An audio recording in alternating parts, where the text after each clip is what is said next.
Imagine waking up tomorrow and discovering that nearly 40% of everything you do, every action, every choice, every reaction, wasn't a conscious decision at all, but an automatic program your brain had been running in the background. Sounds scary, right? But it's true. From the moment we open our eyes to the moment we fall asleep, our lives are powered by invisible loops, tiny routines so deeply ingrained that we don't even realize they're controlling our day. And the most surprising part? These loops are running our relationships, our success, our health, our happiness, quietly shaping our destiny without asking for permission. This is the unbelievable science behind habits, and once you understand it, you'll never look at your daily life the same way again. The truth is, your brain is obsessed with saving energy. It hates working hard when it doesn't have to, so it constantly looks for patterns, actions you repeat again and again, so it can convert them into automatic behaviors. This process is called chunking, and your brain loves it. That's why habits form so quickly and feel almost impossible to break. Because once a behavior becomes automatic, the brain stops paying attention. It simply hits play, and the loop begins. Scientists call this loop the cue, routine, reward cycle. It's like a three-step formula your brain follows every time a habit forms. The cue is the trigger, something that tells your brain it's time to start this routine. It could be waking up, hearing your phone ping, feeling stressed, or even walking into the kitchen. The routine is the action you take, grabbing your phone, brushing your teeth, lighting a cigarette, opening the fridge. And the reward is the hit your brain gets at the end, relief, pleasure, satisfaction, or comfort. That reward tells your brain, hey, that felt good. Let's remember this for next time. And so the loop becomes stronger and stronger until it becomes automatic. But here's the shocking part. Your brain cannot tell the difference between a good habit and a bad habit. It doesn't think in terms of right or wrong. It only thinks in terms of efficiency. If a behavior saves energy and gives a reward, the brain locks it in. That's why bad habits stick so tightly to us, and why good habits feel so hard in the beginning. Good habits usually require effort before reward, while bad habits give reward instantly. And for the brain, instant reward is irresistible. The real power comes when you start spotting these cues and routines in your own life. Think about this for a moment. Why do you reach for your phone first thing in the morning? Why do you crave something sweet after dinner? Why do you scroll endlessly even when you know you should stop? It's because the cue triggers the routine and the reward seals the deal. Once you identify your loop, you gain control. You begin to see that habits don't happen to you. You create them, even if unknowingly. And that's where the magic lies. Understanding the science of habits isn't just about knowing how the brain works. It's about taking back the driver's seat of your own life. If habits control almost half of what you do, then learning how they form gives you the power to redesign your days, your mindset, your results, and your future. Once you learn how to break the loop or build a new one, you're no longer a prisoner of your past patterns. You become the architect of your future behavior. And that is where true transformation begins.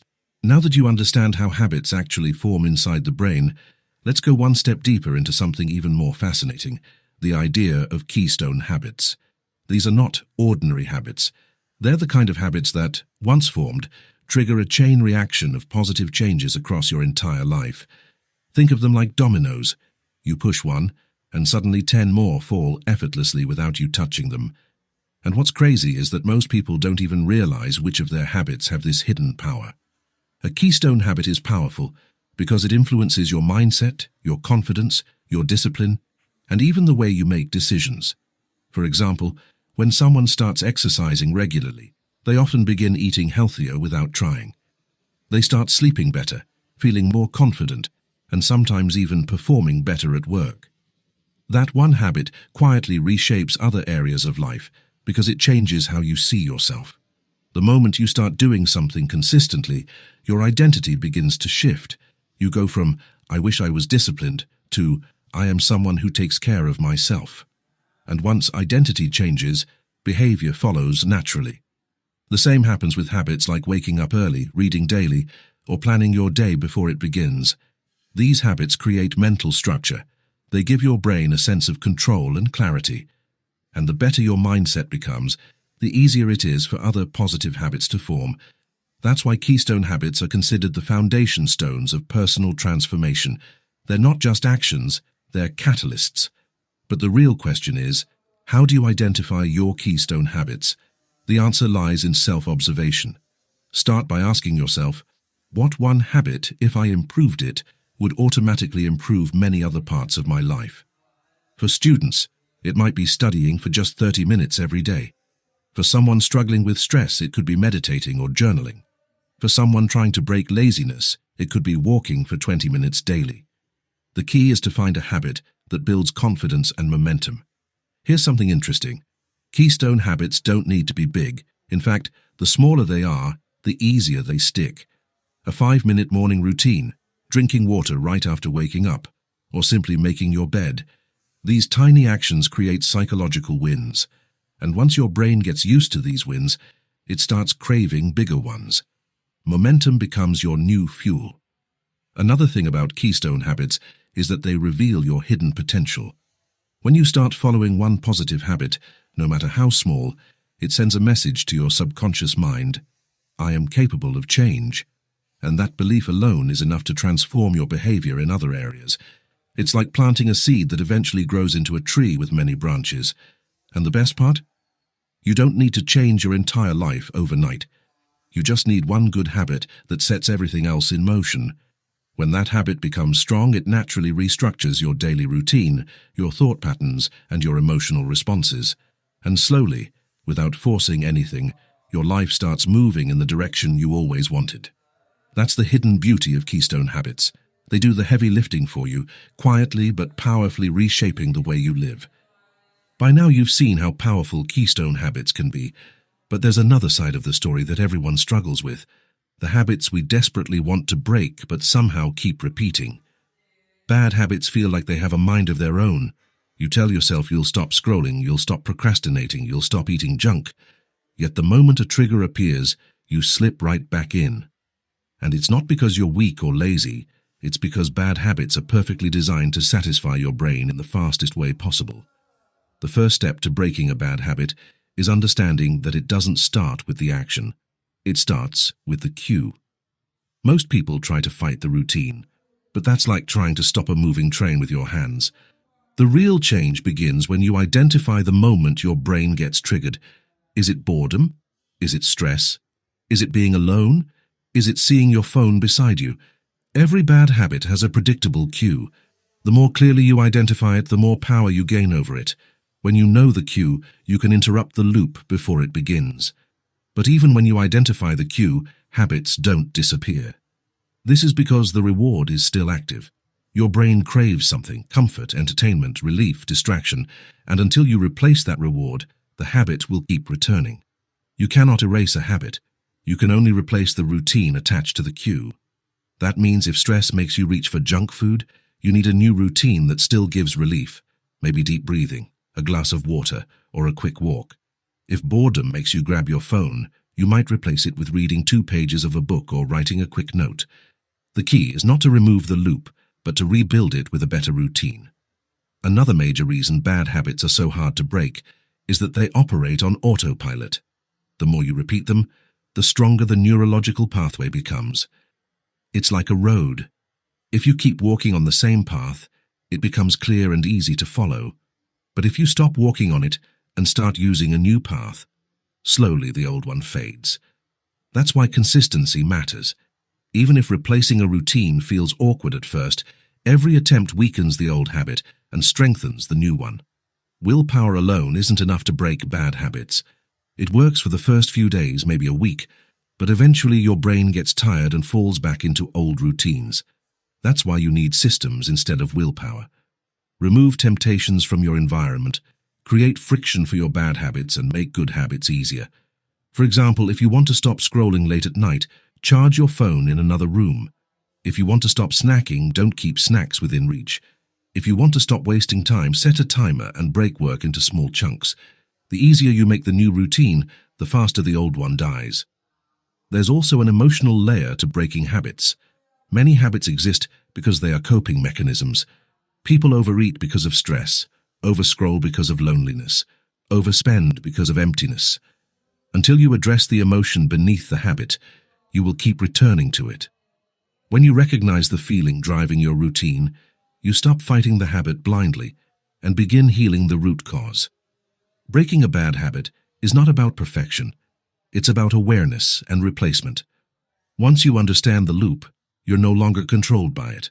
You start making conscious choices, and every conscious choice weakens the cycle. And slowly, the habit that once felt impossible to break starts losing its power over your life. Once you understand how to break bad habits, the next natural step is learning how to build good habits that actually stay with you. Most people start new habits with high motivation, New Year resolutions, fresh plans, big goals. But within a few days, that excitement fades and the habit collapses. Not because the habit was wrong, but because the strategy was. Building a habit that lasts is not about doing something huge. It's about designing it in a way that your brain can accept, repeat, and eventually automate. The first rule of building a long-lasting habit is to start small, much smaller than you think you need to. If your goal is to read daily, don't start with 1 hour, start with 2 minutes. If your goal is to exercise, don't start with a heavy workout. Start with a 5-minute walk. Tiny habits feel almost laughably small, but that's exactly why they work. They don't trigger resistance. They slip past your brain's defense system, and once the habit is established, you can slowly expand it. Small consistency always beats big effort that doesn't last. Another powerful method is habit stacking, connecting a new habit to an old existing one. Your brain already recognizes certain moments as routines, like waking up, brushing your teeth, or sitting at your desk. When you attach a new habit right after an existing one, your brain builds a strong association. For example, after I drink my morning water, I will read 1 page. Or, after I sit at my desk, I will write for 5 minutes. Over time, the sequence becomes automatic, and your new habit starts living inside your old routine. Environment also plays a huge role. You can have the best intentions, but if your surroundings don't support your habit, you'll struggle.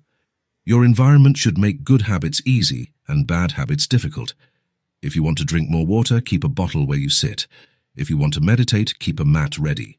If you want to work out, put your shoes where you can see them. On the other hand, if you want to reduce distractions, keep your phone away while working. Turn off unimportant notifications or remove apps that steal your attention. Your environment is stronger than your motivation. Then comes the concept of small wins. The human brain is addicted to progress. Even tiny progress releases dopamine, which motivates you to continue. That's why tracking your habits, on paper, on an app, or even mentally, creates a sense of achievement. When you see a streak building, you don't want to break it. That feeling becomes your fuel. Momentum becomes your motivation. Slowly, repetition shapes your identity. You begin to see yourself as someone who follows through. One thing people misunderstand is the difference between motivation and discipline. Motivation is temporary. Discipline is what keeps a habit alive. Good habits grow stronger when you do them, even when you don't feel like it. That doesn't mean forcing yourself harshly. It means keeping the minimum version of your habit alive on difficult days. If you can't read for 20 minutes, read for 2. If you can't exercise fully, stretch for 5 minutes. Never miss twice. Missing once is normal. Missing twice starts a new habit of skipping. Finally, think of habits in cycles, 30-day formation and 90-day solidification. The first month is about establishing the routine. The next 2 months are about strengthening it until it becomes automatic. By the time you complete 90 days, the habit starts becoming a part of who you are, not just something you're trying to do. Good habits are not built by force, they are designed. Once you understand how to create small wins, structure your environment and build consistent routines, you're no longer fighting your habit, you're guiding it. And when a habit sticks, it becomes the foundation for long-term growth and true transformation. As your good habits begin to take shape, there is a deeper layer that decides whether those habits will truly transform your life or fade away over time. And that layer is belief and identity. Most people think habits are only about action, but action is just the surface. Real, lasting change comes from the story you tell yourself about who you are. If your identity doesn't match the habit you're trying to build, the habit will always feel like a fight. But when your identity aligns with your behavior, the habit becomes natural and almost effortless. Belief is the hidden engine behind every successful transformation. You can follow a routine for a few days out of excitement, or for a few weeks out of discipline, but without belief, deep internal belief that the new version of you is real, you will eventually slip back to your old patterns. Think about it. If someone who hates running forces themselves to run daily, they'll struggle until they start believing, "I am a runner." When that belief takes root, the behavior no longer feels forced. It becomes part of their identity. Identity-based habits are powerful because they don't just change what you do, they change who you think you are. When you tell yourself, "I'm trying to read more," it feels temporary. But when you shift to, "I am a reader," the habit becomes emotionally supported. The same goes for, "I am a healthy person," "I am disciplined," or "I am someone who keeps promises to myself." Your brain wants to stay consistent with your identity. So when your identity shifts, your behavior naturally follows. But belief doesn't grow automatically. It's built through repeated small actions. Every time you complete a habit, no matter how tiny, you cast a vote for the person you are becoming. And the more votes you cast, the stronger your identity becomes. Soon your behavior and your belief start reinforcing each other. That's when transformation becomes unstoppable. Another powerful tool for building belief is your environment. The people around you, the conversations you hear, the energy you absorb, all of these shape your identity. If you surround yourself with people who think growth is impossible, your habits will suffocate. But if you surround yourself with people who push themselves, who believe in improvement, who support positive change, their belief begins transferring to you. That's why communities, groups, or even online environments can play a massive role in habit building. When you're part of something bigger, your belief gets amplified. Visualization and affirmations are also strong identity builders. When you imagine yourself already living the life you want, confident, disciplined, focused, your brain begins forming neural pathways aligned with that identity. Athletes do this, entrepreneurs do this, performers do this. They see the future version of themselves so clearly that their present actions naturally move toward it. Affirmations work the same way. When repeated consistently, they reprogram your subconscious mind and help you believe in the identity you're building. But the most important part of belief is proving things to yourself through action. You don't need massive wins to build belief, you just need consistent ones. When you show up for yourself again and again, something shifts inside you. You stop doubting your ability to change. You stop hesitating. You stop relying on motivation. You begin trusting yourself. And that trust becomes the foundation of every new habit. When belief and identity align with your habits, transformation becomes not just possible, but natural. You no longer feel like you're fighting against your own mind. Instead, your mind becomes your partner in growth. And at that point, your habits stop being something you do and start becoming who you are. When you understand belief and identity, the next realization is that habits don't just shape the person. They shape entire lives, careers, relationships, and even societies. The world you experience every day is the result of countless habits repeating themselves at personal, professional, and cultural levels. And once you learn how to apply the power of habits in real-life situations, you begin to unlock possibilities you never imagined. Let's start with personal life. Your health, your finances, your mindset, your confidence, all of these are built on small daily behaviors. The habit of saving a little every month can create financial security. The habit of reading can expand your perspective. The habit of exercising can strengthen discipline and self-respect. Even the way you talk to yourself becomes a habit. Negative self-talk forms a loop that drains your confidence, while positive reinforcement creates a cycle that fuels growth.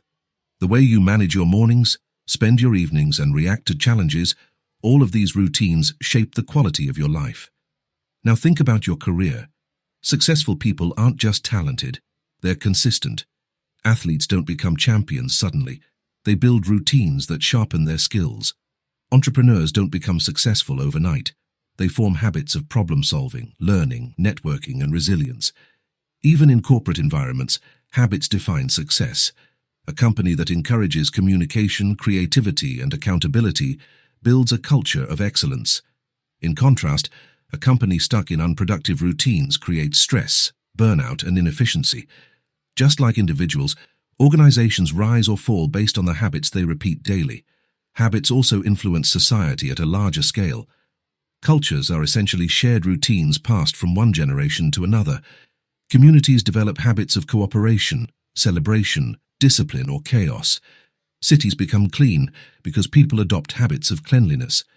Countries grow because people develop habits of innovation and hard work.